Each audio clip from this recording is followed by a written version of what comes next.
চীন যুক্তরাষ্ট্রের সয়াবিন বীজ কেনা অব্যাহত রাখতে পারে এমন পূর্বাভাস সামনে রেখে বিশ্ববাজারে বাড়ছে সয়াবিন বীজের দাম।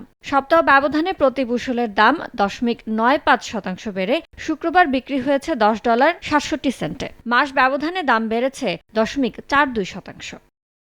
ট্রেডিং ইকোনমিক্স বলছে, ফেব্রুয়ারিতে চন্দ্র নববর্ষ ও রমজান মাসে চাহিদা বাড়ার প্রত্যাশায় বাড়ছে পাম তেলের দামও। সপ্তাহ ব্যবধানে টনপ্রতি দাম 2.53% বেড়ে $1042 আর মাস ব্যবধানে বেড়েছে 3.44%।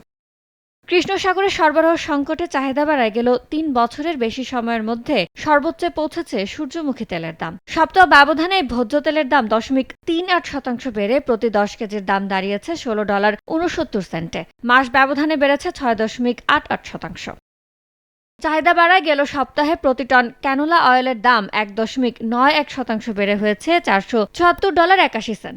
মাস ব্যবধানে দাম বেড়েছে 8.87%। ইয়ানুর শিফাত, সময় সংবাদ।